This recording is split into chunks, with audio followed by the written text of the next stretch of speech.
ലോക സിനിമയിലെ നീലിയെയും ചാത്തനെയും ഒടിയനെയും നിങ്ങൾക്കറിയാം. അതുപോലെ പണ്ട് ഗ്രാമീണ പ്രദേശങ്ങളിൽ കേൾക്കുന്ന ഒരു പേരാണ് പോക്കുവരവ് അല്ലെങ്കിൽ വരത്തുപോക്ക്.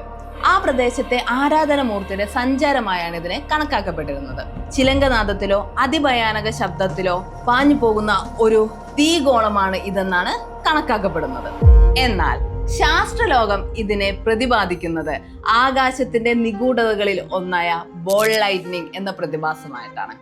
അതായത് ഒരു ഗോൾഫ് ബോൾ രൂപത്തിൽ ചുവപ്പ്, നീല, മഞ്ഞ കളറുകളിൽ അയോണൈസ് ആയിട്ടുള്ള അറ്റ്മോസ്ഫിയറും മണ്ണിലെ സിലിക്കൺ, ഇരുമ്പ്, കാൽസ്യം മിശ്രിതങ്ങളുമായിട്ടുള്ള റിയാക്ഷനും ഇലക്ട്രോ മാഗ്നറ്റിക് തിയറീസിന് ബേസ് ആയിട്ടുള്ള എഫക്ട്സും കൂടിയിട്ടാണ് ഇതുപോലൊരു ഗോളം രൂപപ്പെടുന്നതെന്നാണ് കണക്കാക്കപ്പെടുന്നത്. പഠനങ്ങൾ ഇപ്പോഴും നടക്കുന്ന ഇതുപോലത്തെ ആകാശ പ്രതിഭാസങ്ങൾ നിങ്ങൾക്കറിയുമെങ്കിൽ കമന്റ് ബിലോ.